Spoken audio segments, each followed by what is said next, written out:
Homeostasis. This is going to be a teaching presentation. It's divided into 4 parts.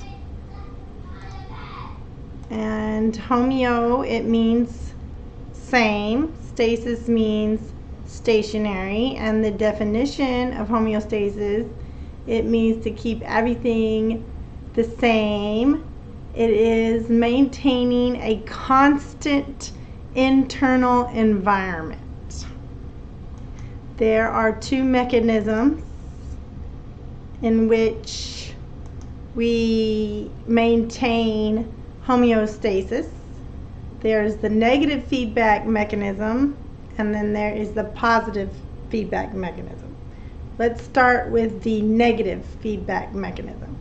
So the negative feedback mechanism says that whenever the variable changes, the body will reverse the trend to get it back to normal.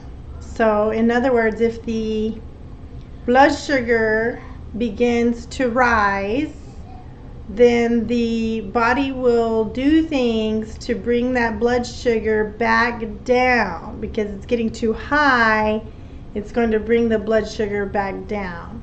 If your blood sugar starts to drop, the homeostatic mechanisms will bring the blood sugar back up. Another example is body temperature. If your body temperature is getting too high, the body will reverse the trend, bring it back to its normal set point. If it's getting too low, it will reverse the trend. So if it's going one direction, it tries to get it back in reverse, bring it back. If it's going down, it brings it back up. If it's going up, brings it back down. So this is what it means by going reverse. If it's going the wrong way, it's going to make it go the right way. It's going to make it go in reverse. Now the positive feedback mechanism, it says that whenever the variable changes, when something is not normal, the variable is changing, that the body is going to increase the trend. Positive. It's going to increase until it comes back to normal. So let's start with negative feedback as examples. So our examples for negative feedback are blood sugar, body temperature, or thermoregulation, also known as homeothermia, maintaining a constant blood pH. The blood pH is always remaining constant in a specific range, and your blood osmolality, so the concentration of electrolyte to water ratio in the blood. Keep that the same within a normal set point. So if those are changing, going too high, it comes back down. If it's going too low, it's going to bring it back up, reversing the trend. Now with positive feedback, this is where it increases the trend. So if the variable is changing, it's just going to keep pushing it further, more and more, increasing until it comes back to normal. Until you have the response to bring it back to normal. So labor. Hi, Mommy. So whenever the receptors on the cervix, in the uterus, there's a certain amount of stretch on those receptors. Once it reaches a certain amount of stretch or pressure, it causes the oxytocin hormone to be released from the posterior pituitary, and that causes labor. And so there will be contractions, uterus contractions, that will continue to contract, and they will increase in frequency, they will increase in strength, and they will just continue until the baby is delivered and you go back to normal. But you never go back to normal. Not after you have a baby. You never go back to normal. Okay, another example is lactation. That's when your mammary glands are going to be producing milk, producing milk, producing milk, producing milk until finally the baby drinks the milk and you kind of go like back to normal. But then you make more milk and then you make milk, make milk, make milk, make milk, and then back to normal. Like it just makes the milk is made in a positive feedback via positive feedback mechanism. Blood clotting, so the platelets that will form a clot to stop the loss of blood. There will be one platelet and then another platelet and then another and then another and then another and another until it forms the clot to stop the blood from leaving the blood vessel. And then defecation is another example. Again, when the receptors detect a certain amount of pressure in the rectum, the internal involuntary anal sphincter, that will relax and push the fecal matter down into the further in the rectum and press on the external voluntary anal sphincter. At that point, so once that receptor is stretched to a certain point, there's a certain amount of pressure, well then we have what's called the Valsalva maneuver, and that's where you use intra-abdominal pressure to push, push, push until the fecal matter is excreted. And really, pretty much all reflexes, such as the defecation reflex, work like that. Like if you think about sneezing, coughing, vomiting, they work in a positive feedback mechanism. Okay, so next you're going to need to discuss the check flow system. First, you have the processing center, which is the hypothalamus. And the hypothalamus knows what all the set points are supposed to be. It knows what is the normal range for everything, the blood sugar, the body temperature, what everything is supposed to be.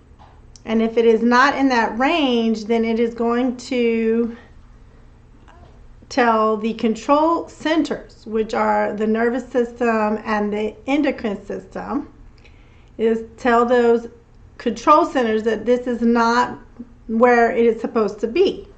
So then the control centers can have an effect on the variable to try to change it, to try to get it back to normal. And that is detected by receptors throughout your body, which send this information back to the processing center.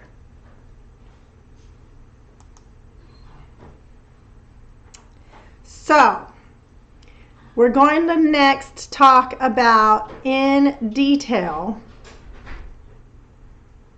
So the first part of the homeostasis teaching presentation is going to be from homeostasis to this check flow system right here, discussing the check flow system. Then so the homeostasis is actually divided into 5 parts. There's this part. And then there is, we're going to talk about next, blood sugar. And blood sugar is divided into 2 parts. What if blood sugar is too high and if blood sugar is too low? So this is going to be part 2. And so our variable that we're going to talk about like in detail is blood sugar. And the receptors for the set point for blood sugar, what is the normal set point, is 70 to 120 milligrams of glucose per 100 milliliters of blood, or per deciliter. 100 milliliters is the same thing as 1 deciliter of blood. And the receptors that are detecting your blood sugar are found within the hypothalamus and within the pancreas. Okay, so when blood sugar is too high, this is referred to as hyperglycemia, which it means high sugar in the blood. What will the nervous systems and the endocrine systems do when you have hyperglycemia? So you tell me, okay, if you have high blood sugar, too much sugar in your blood, are you going to be hungry and want to eat? Your sugar is high. Are you going to feel like you need to eat, put sugar in your blood? You're going to say, oh, I need to put food in my mouth. Or because you have high blood sugar, maybe you don't necessarily feel like eating. Which one is it?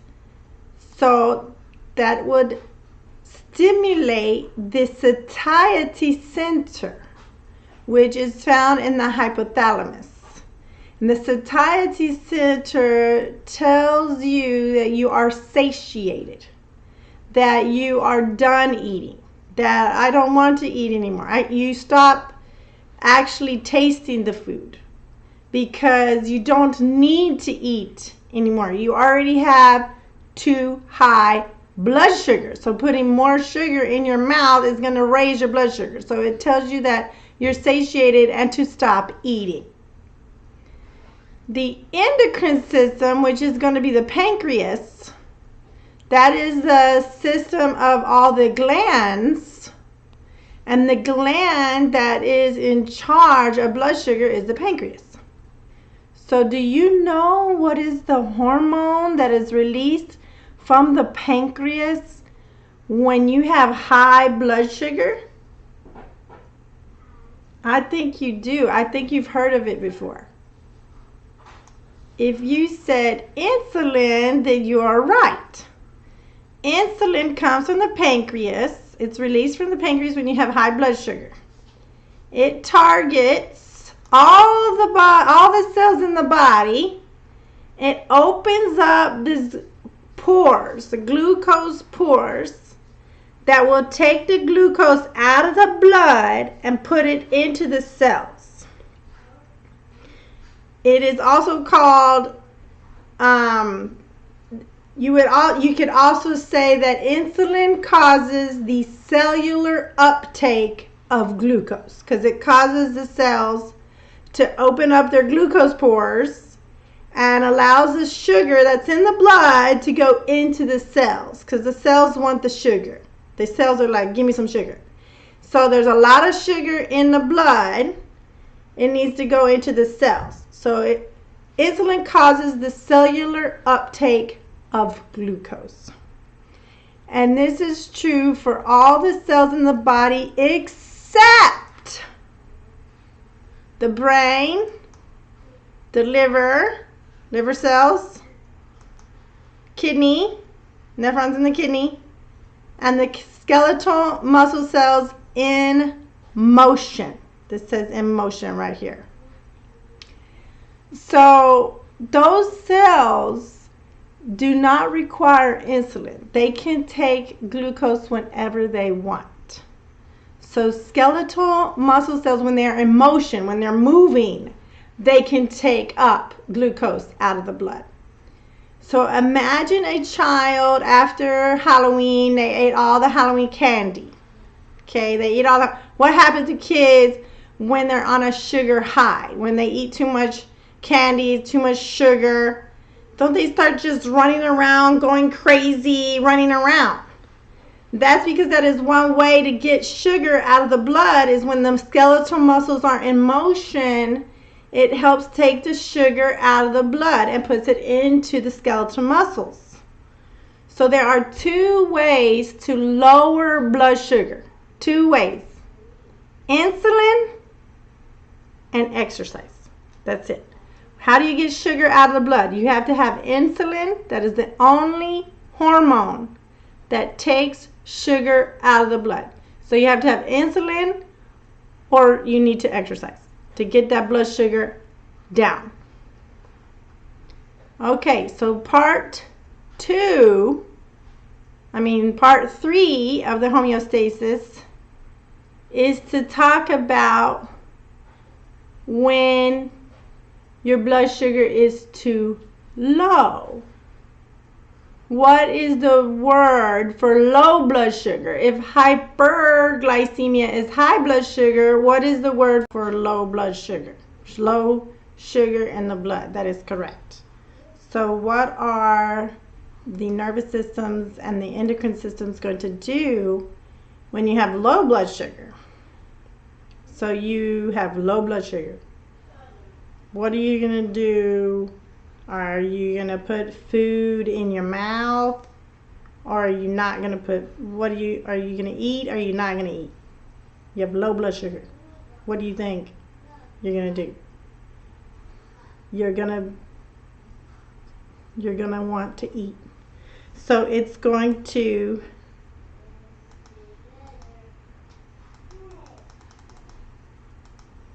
stimulate the appetite center, which is also in the hypothalamus. And that's going to make you feel hungry because you have low blood sugar. So it's like you need to eat. You need to put food in your mouth. Now, depending on the sugars that you put in your mouth, there are some sugars that, if they are the basic building block, if they're monosaccharides, you put them in your mouth, they can just cross the membrane in the mouth and go directly into blood. Like, you don't even have to swallow. It doesn't have to go to the stomach. It doesn't have to go to the intestines. Like, those monosaccharides can just cross membranes in your mucous membranes in the mouth and go into the blood. But sucrose, which is table sugar, that is the sugar that is in the little sugar packets, and you mix it with your tea and you mix it with your coffee, that is sucrose. That's a disaccharide. So that sugar does have to be swallowed, moved to the stomach, down to the small intestines, where it is further digested into the monosaccharides, and then eventually gets into your blood. So if somebody was having a hypoglycemic attack, you would want to get them monosaccharides, because that's going to be faster. It's going to go straight into their blood, raise their blood sugar. So where do you have those kinds of monosaccharides? Orange juice has just straight up glucose in it.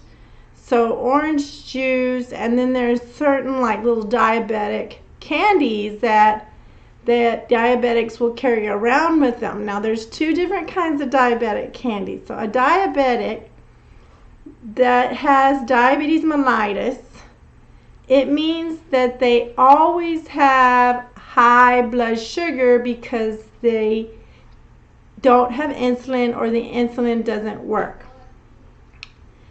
So they would need to, since they always have high blood sugar, then they need to have like sugar-free candies. Like, they shouldn't be eating sugar because they always have sugar in their blood. However, when they inject themselves with insulin, sometimes they take too much insulin, or they take insulin and they don't eat.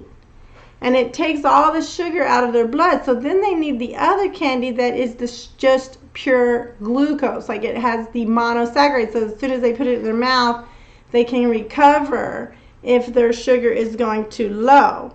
So diabetics, they have high blood sugar. They have too much sugar in the blood. But the insulin that they inject themselves with can take out too much sugar. And in that case, they need to have just the monosaccharide candies. So there's kind of like 2 candies. Like, you would want to give them sugar-free candy, but if if they think they're feeling like they're going to faint, well, then they have those candies in their purse or in their pocket, so they could just put that in their mouth and bring their blood sugar back up. Okay.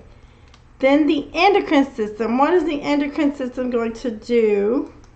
There's another hormone from the pancreas.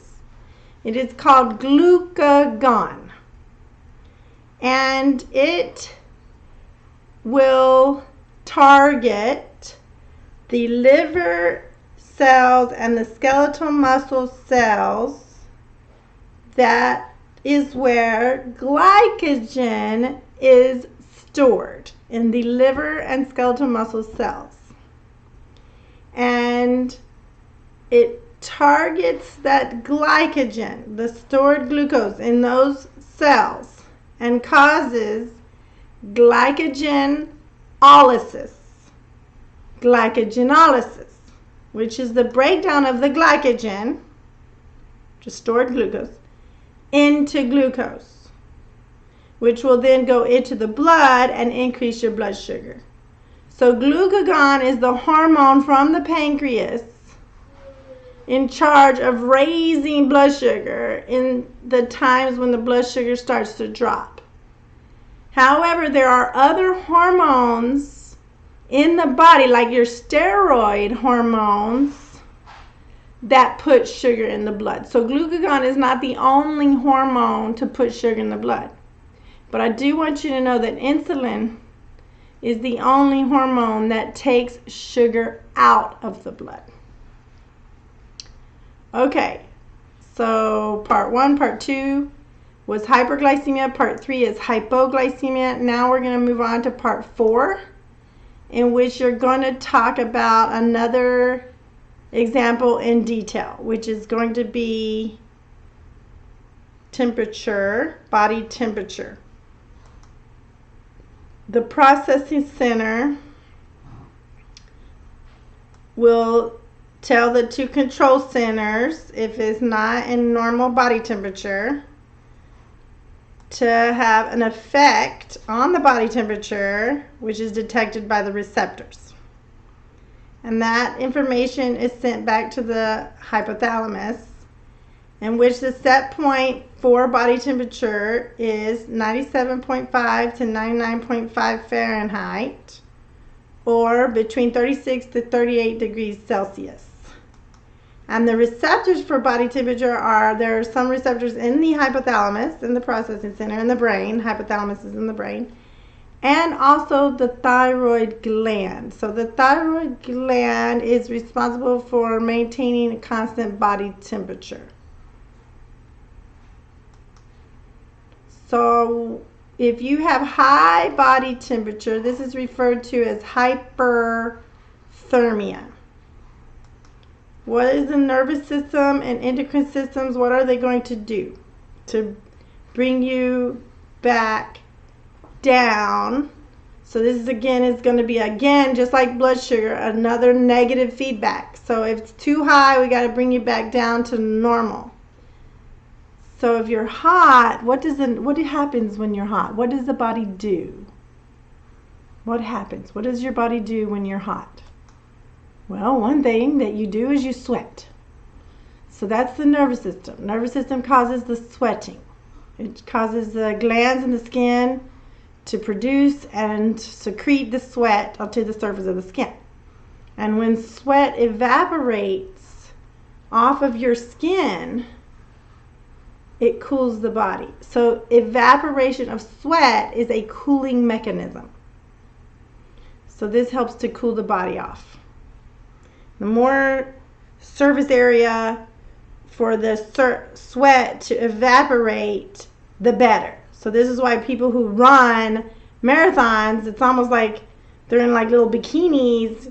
You know, they just have little tiny running shorts, because the more surface area that you have for the sweat to evaporate off of the surface of the skin, the better. So it helps cool the body. What else the body does? The nervous system will target the blood vessels in the dermis, and it will cause vasoconstriction.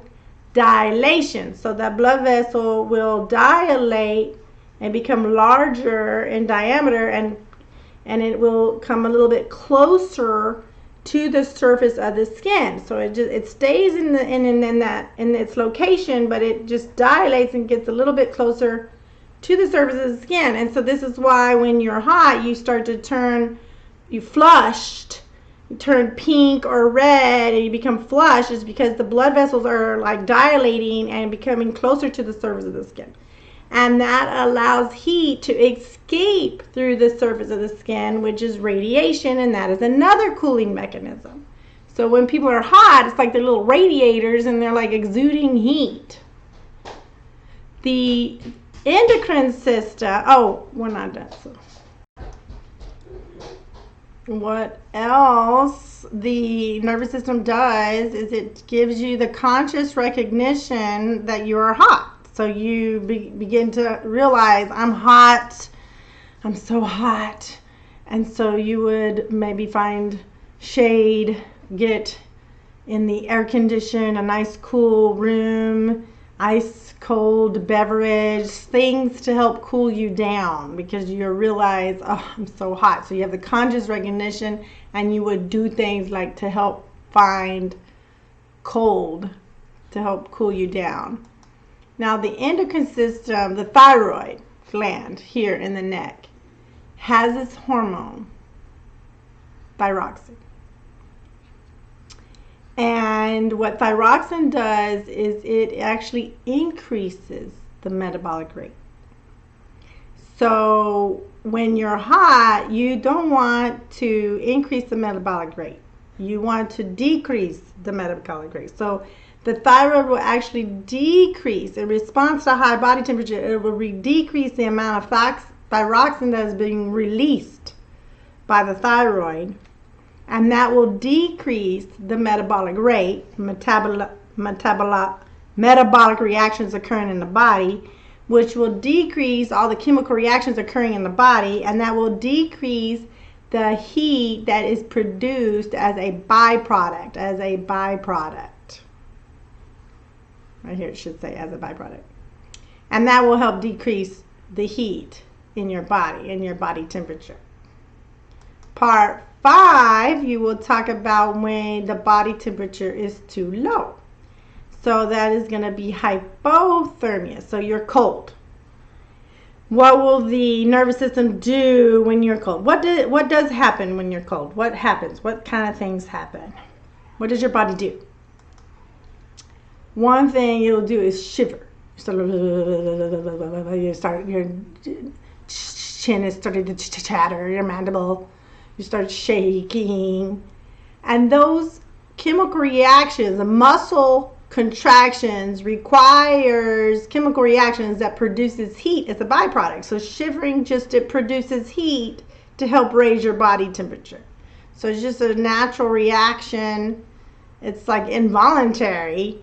And the nervous system does this to help raise your body temperature. What else? You get chill bumps or goosebumps.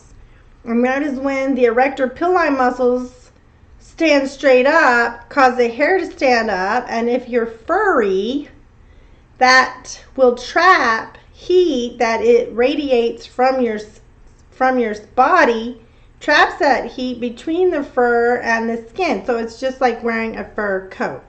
So it really works good for furry animals. Doesn't work that good for us. So it is actually considered to be a vestigial structure. And that is something that some consider it a vestigial structure, something that was important in our evolutionary past, but no longer today. I don't think it is completely a vestigial structure. It doesn't really keep us warm to have the erector pili, but it is a method of communication, because if you have the chill bumps,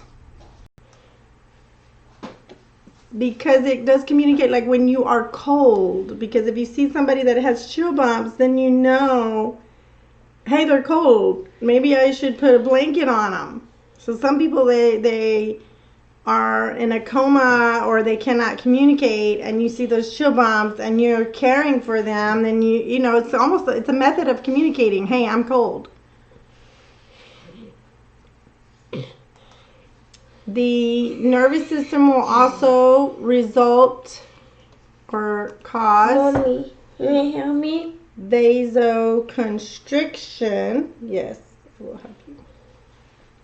And that is the opposite of vasodilation. So instead of the blood vessel dilating, the blood vessel will constrict, and it will get a little bit deeper in the dermis, and that will help prevent the loss of heat through the surface of your skin. So you can keep the heat on the inside. So you have vasodilation, vasoconstriction, and that pulls the blood vessels in deeper to keep the heat on the inside of the body so it's not lost. Mommy, so thirsty.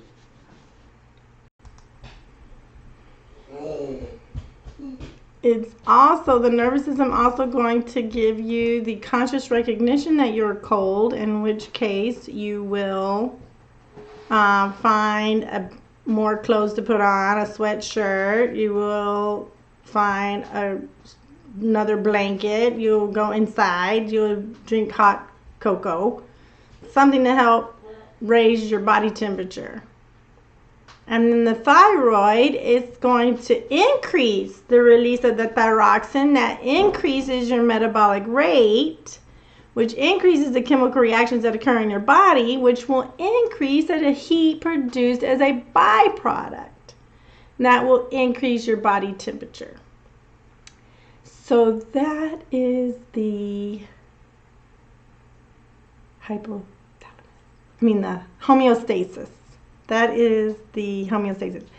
Homeostasis has 5 parts. So the first part is just discussing what is homeostasis, the difference between negative and positive feedback, and the flow system.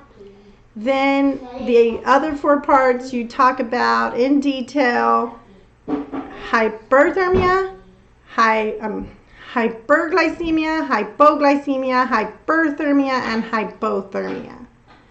So those are the 5 parts of the homeostasis teaching presentation.